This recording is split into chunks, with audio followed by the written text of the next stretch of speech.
Mesdames et messieurs, bonjour et bienvenue sur Télé Djibouti dans cette nouvelle édition de votre journal de 15 h au sommaire de l'actualité.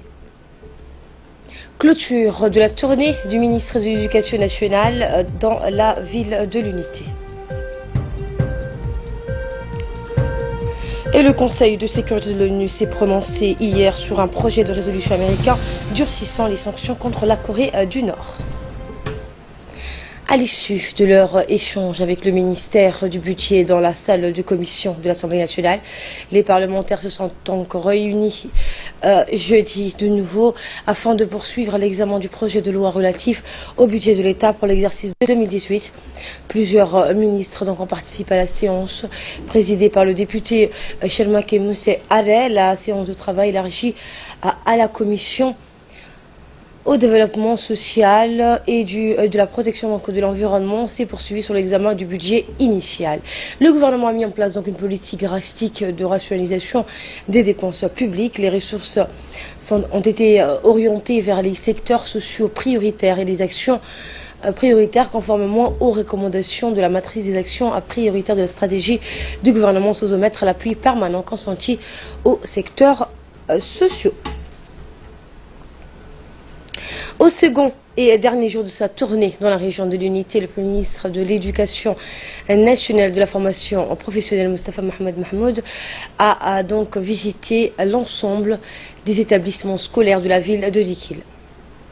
Le ministre est accompagné de ses collègues Mohamed Abdelkader Moussa et Hassan Hamad, donc respectivement ministre de l'équipement et des transports et un ministre délégué au commerce, mais aussi des élus du peuple et des autorités locales. La délégation donc ministérielle a visité successivement les écoles de Dikil 1, Saïd Abdo, puis Dikil 4 et Dikil 2 avant de se diriger vers le lycée technique de Dikil. Les officiels ont eu donc des échanges à bâtons rompus avec la communauté éducative et les parents d'élèves ainsi que des figures de la société dikiloise. L'ensemble des paramètres pédagogiques et administratifs mais aussi les activités para- et périscolaires ont été abordés dans ces discussions. Les réalisations positives et les mesures allant dans le sens d'une école de qualité ont été applaudies par la délégation ministérielle. Et dans le fait marquant de cette visite, le ministre de l'Éducation nationale et son collègue au transport ont offert 2 sorties pédagogiques, l'une à Arta plage et l'autre aux îles Moucha à 2 classes de 2e et 3e année. Au lycée technique de Dikil, la délégation ministérielle a donc visité les ateliers techniques, puis le ministre de l'Éducation nationale a insisté auprès du proviseur de tenir des statistiques des élèves sortant des filières techniques qui ont donc décroché des contrats de travail. Il a également donc demandé à renforcer les partenariats avec les entreprises et les organismes ou administrations afin de s'assurer des stages aux élèves donc de l'école de Dikil. Il a clos sa visite par une rencontre avec les enseignants pour apporter donc des réponses à leurs interrogations en termes d'encadrement pédagogique afin de renforcer la qualité de l'école. On reste toujours donc à Dikil ou toujours dans le cadre du lancement de la Ligue régionale. Ali Sabié, pardonnez-moi, dans le cadre du lancement de la Ligue régionale et le dialogue national entre la jeunesse et le chef de l'État, Ismaïl Omar Guelleh, une belle et noble initiative qui trouve donc tout son sens pour la promotion des sports et l'épanouissement des jeunes djiboutiens. Donc aujourd'hui, c'était au tour de la ville d'Ali Sabié qui a fait preuve de par leur participation massive à un immense intérêt qu'elle porte pour cette belle initiative, et ce, donc, rappelons-le, en présence des autorités locales, à savoir le président du conseil régional d'Ali Sabié. Donc le secrétaire d'État à la jeunesse et au sport s'est déplacé à Ali Sabié pour informer et sensibiliser les jeunes de cette région sur les dimensions sociales de cette initiative riche en couleurs.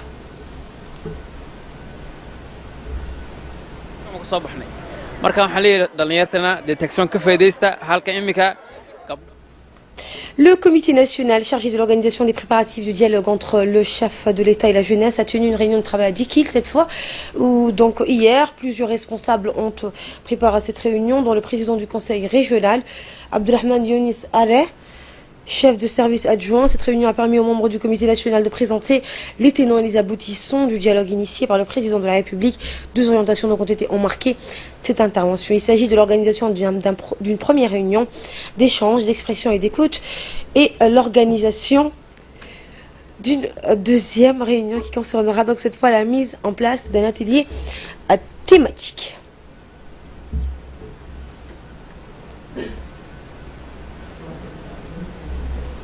Et en fin janvier, le président veut rencontrer la jeunesse de la République. Donc, qu'il a eu l'honneur d'abriter cette rencontre, d'engager ce dialogue, que les professionnels qui sont ici avec nous aujourd'hui vont nous expliquer d'une manière vraiment exhaustive. Mais l'objectif principal, c'est comment la ville de l'Unité, qui a eu l'honneur, bien sûr, d'abriter ce premier engagement de dialogue avec le président de la République, donc préalablement, bien sûr, doit être à la hauteur. Et de là, nous passons à ce qui domine l'actualité hors de nos frontières. Je le disais en titre, en Corée du Nord, le Conseil de sécurité de l'ONU adopte à l'unanimité de nouvelles sanctions. Le Sénat est avec nous sur ce plateau pour nous en dire plus. Bonjour Hassan.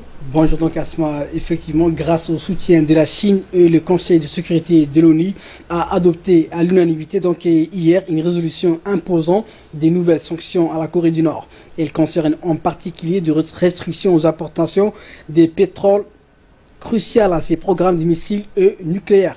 Les textes soumis au vote en temps limité, donc les livraisons de brut à 4 millions de barils annuels.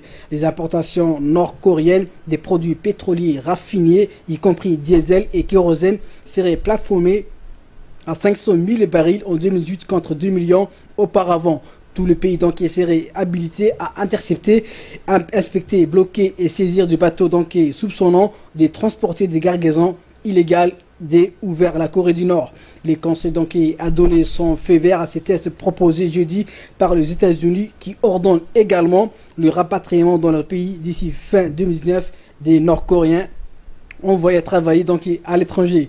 Plusieurs dizaines de milliers d'entrées ont été disséminées, principalement en Russie. D'entrées ont été donc générées de précipices pour le pays d'origine. Selon donc l'ONU, ils travaillent dans des conditions proches de l'esclavage. Merci Hussein pour ces précisions. C'est la fin de ce journal. Suivez dans un instant le Classico, donc un match qui va opposer le Barça à Real. Bon après-midi à toutes et à tous.